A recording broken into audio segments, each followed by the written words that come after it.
Olá, seja bem-vindo a mais um vídeo da BCI News, um canal do YouTube em parceria com a BCI Bureau of Corporative Intelligence, empresa brasileira de inteligência corporativa. O meu nome é Thiago Rodrigues e hoje estou aqui com o excelentíssimo senhor Dr. Fauzi Hassan, promotor de justiça de São Paulo, pós-doutorado pela Universidade de Coimbra, mestre e doutor em Direito Processual Penal pela Universidade de São Paulo, especializado em Direitos Humanos pela Universidade de Oxford e em Direito Processual pela Universidade de Castilha-La Mancha, na Espanha. É um dos grandes juristas do nosso país e hoje está nos brindando com uma entrevista em que abordará um tema absolutamente novo para o mundo jurídico brasileiro, ou seja, o Acordo de Não Persecução Penal. Dr. Fauzi, primeiramente, muito obrigado pela sua presença, viu? Eu é que agradeço o convite e a honrosa oportunidade de estar aqui trocando algumas ideias com vocês. Combinado, muito bom. Dr. Fauzi, gostaríamos que o senhor explicasse o que é e como funciona o Acordo de Não Persecução Penal. Pois não. O Acordo de Não Persecução Penal é um instrumento jurídico novo na legislação brasileira. Ele foi criado no contexto da aprovação do chamado pacote anticrime, que aconteceu no final de 2019. Na verdade, nós estamos falando da Lei 13.964 de 2019, que então introduziu um novo mecanismo de acordos no processo penal. Diferentemente dos mecanismos que já existem ou existiam no direito brasileiro, que são a transação penal para as pequenas condutas, ou, tecnicamente falando, as infrações penais de menor potencial ofensivo, e o instrumento da chamada suspensão condicional do processo, este mecanismo ele atua quando, antes do oferecimento da acusação formal, o Ministério Público e a pessoa que seria, então, formalmente acusada, junto com o defensor desta pessoa, a defensora desta pessoa, estabelecem condições para que a acusação não seja formada, não seja oficializada perante o juiz. E este acordo faz com que a pessoa, que pode ser física ou jurídica, nós até vamos falar disso depois um pouquinho mais, esta pessoa se submeta a determinadas condições, a determinados comportamentos, e ao final de um determinado período, que é de 2 anos, esta pessoa, então, tem a sua punibilidade extinta e o caso é definitivamente arquivado. Para que aconteça este acordo, algumas condições precisam existir. Primeiro, nós precisamos ter uma conduta praticada sem violência ou grave ameaça. Então, por exemplo, um roubo não entra na possibilidade do acordo. Mas algum outro delito patrimonial que não importe em violência ou grave ameaça pode entrar. A pena mínima para este acordo, para a conduta que está por trás deste acordo, gira em torno de 4 anos. E o acordo deve ser estabelecido de modo que as condições que forem estipuladas, estas condições sirvam para que a pessoa que praticou a conduta criminosa sofra uma repreensão social adequada, proporcional e, contudo, não sofra a estigmatização de um processo penal tradicional. E um detalhe importante, a pessoa física ou jurídica que seria acusada formalmente, ela precisa confessar a conduta praticada. Sem a confissão formal, não existe a possibilidade da realização do acordo. Estas são as linhas gerais, e se você quiser, depois a gente entra em alguns detalhes específicos, se você achar importante. Bacana, doutor. Muito legal. Doutor Fauzi, e qual a importância e a relevância do acordo de não persecução penal para a justiça e para o povo brasileiro? Olha, veja bem, o acordo de não persecução, assim como a transação penal que já existia ou a suspensão condicional do processo, elas cumprem várias finalidades.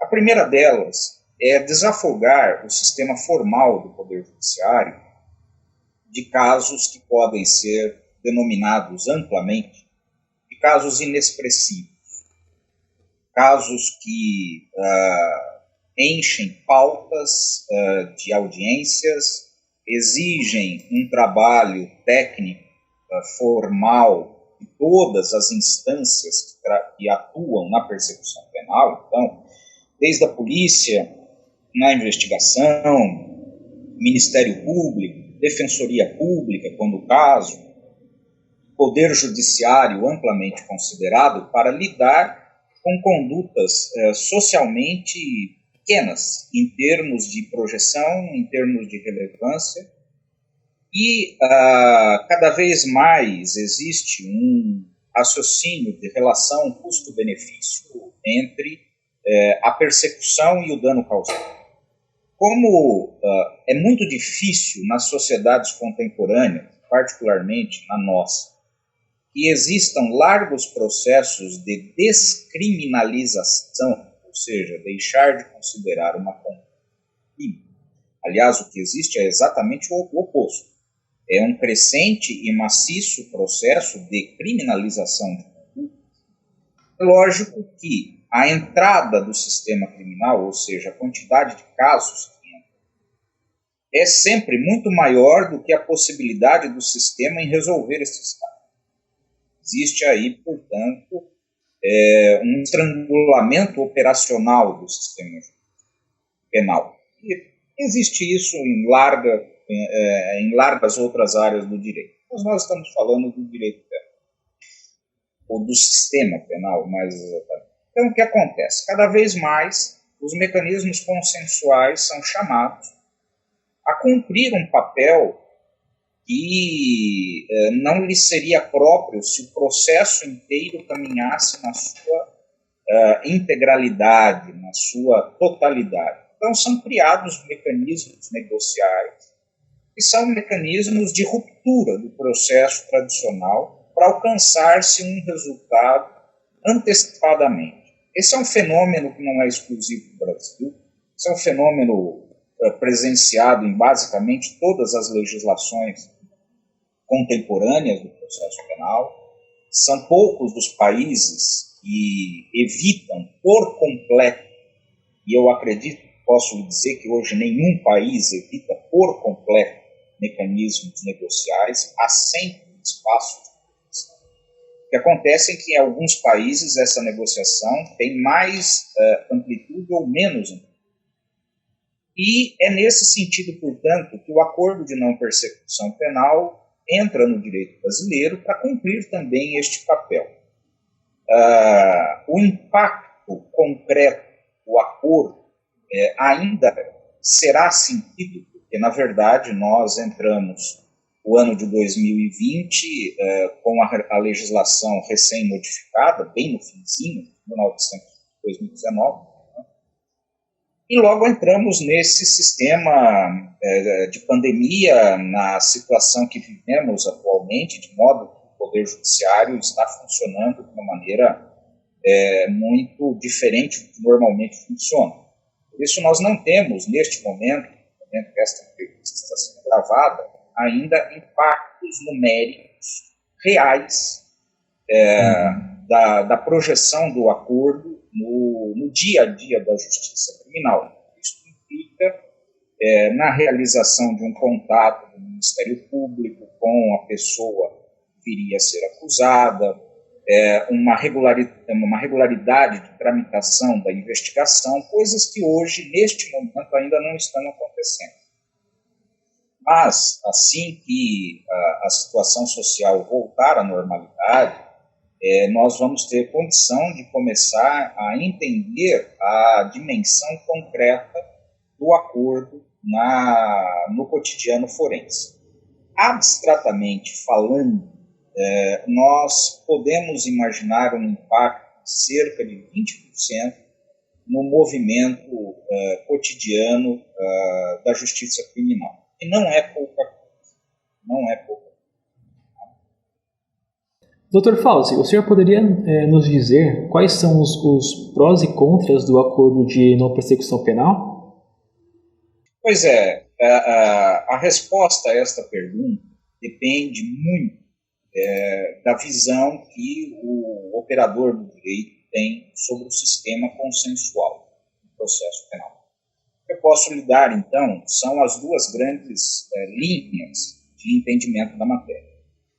Para determinados operadores, quando eu digo operadores, eu falo da comunidade que atua na prática e falo também das análises teóricas feitas por acadêmicos, juristas.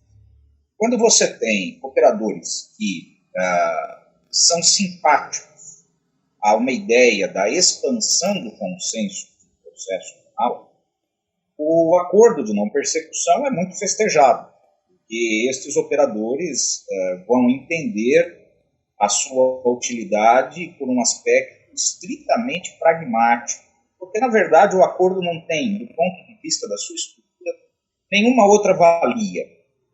Ele surge por justificativas utilitárias para que exista uma solução mais rápida da persecução penal. Para esta linha, portanto, quanto maior a possibilidade de expansão de acordos, hipoteticamente, mais eficiente será a justiça. Por um outro lado, para a comunidade de operadores do direito que é refratária à expansão de mecanismos fiscais, o risco do acordo de não persecução penal é o da quebra progressiva dos parâmetros de presunção de inocência, na medida em que se teme que acordos sem uma sólida sustentação probatória podem levar a pessoas que seriam consideradas inocentes depois de um processo penal popular a aceitarem a submissão a esses comportamentos pactuados quando esta seria uma solução injusta. No direito comparado, que é da onde provém esta mecânica, e esta mecânica específica, ela é quase que totalmente importada da experiência estadunidense nos últimos 20 anos, em particular. E este tipo de acordo não é um plea bargain. Este tipo de acordo, ele surge no contexto de uma criminalidade econômica muito localizada na década de 2000 e no começo dos anos da década de 2010. Esse tipo de acordo, por exemplo, na literatura crítica dos Estados Unidos, leva à preocupação do abuso do poder de abuso. Então, a valia desse mecanismo vai depender muito da ótica de quem está respondendo à sua pergunta. Você vai encontrar entusiastas, como aconteceu no caso da transação penal. Depois, ao longo dos anos, a transação penal, no caso do direito brasileiro, se transformou num instrumento muito questionável. E nós vamos precisar observar, do ponto de vista prático, qual vai ser o melhor encaminhamento que vai ser dado. Do ponto de vista operacional, estritamente olhando números, olhando carga de trabalho, haverá uma redução. Haverá uma redução e, para algumas pessoas, isto é o que importa. Tá? Dentro de uma visão gerencial do sistema penal, que é muito criticada e é muito criticável, que os trabalhos da justiça devem ter parâmetros de eficiência, isto é, inquestionável, mas não se pode imaginar que a prestação jurisdicional penal está regida por lógicas de mercado e índices ou formas de compreensão que são típicas de atividades da iniciativa privada. Dr. Fauzi, só mais um esclarecimento. Qual o impacto desse instituto jurídico em empresas que podem ter sido utilizadas durante a prática de um delito? Tudo bem, essa é uma pergunta também extremamente relevante. No caso do direito brasileiro, a responsabilidade penal de pessoas jurídicas só existe no caso dos crimes ambientais. E os crimes ambientais até podem estar dentro dos parâmetros legais que são estabelecidos para o acordo de não persecução penal. Agora, a sua pergunta ela tem uma complexidade a mais, porque ela encaminha o raciocínio para um seguinte lado. Quando uma pessoa que integra uma corporação faz o acordo de não persecução penal, e o que eu extraio da sua pergunta são eventuais implicações não penais deste acordo em relação à empresa. Então, por exemplo, se há um crime cometido por um funcionário de uma empresa e este funcionário faz o acordo, se a partir deste acordo pessoas vitimadas pela conduta podem acionar a empresa com vistas a eventuais indenizações simples. Ou se haverá, por exemplo, consequências administrativas no âmbito do direito administrativo, direito público, para aquela empresa a partir de condutas praticadas por seus funcionários. E a resposta, a priori, é sim, pode haver reflexos. Isso, na verdade, não é um cenário novo, porque nós temos estas mesmas discussões nos chamados acordos de leniência ou no âmbito da lei anticorrupção, onde exatamente esta pergunta que você está fazendo se projeta. Tá? E nesse caso, nós, no direito brasileiro, nós acabamos tendo um problema sistêmico muito sério, porque exatamente a responsabilidade penal da pessoa jurídica, ela é restrita aos crimes ambientais. Se nós tivéssemos uma responsabilidade penal da pessoa jurídica mais ampla, como acontece hoje em larga parte das legislações ocidentais, a resposta à sua pergunta seria extremamente diferente. E eu acresço um outro tópico à sua pergunta, é o relacionamento desses acordos com os mecanismos internos de compliance. Tá?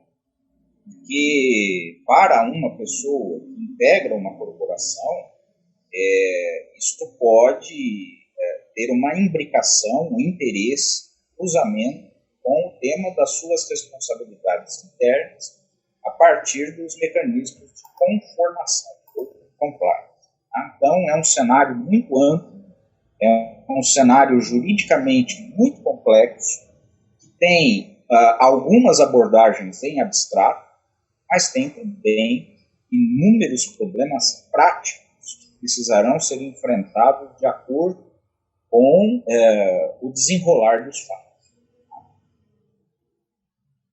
Sim.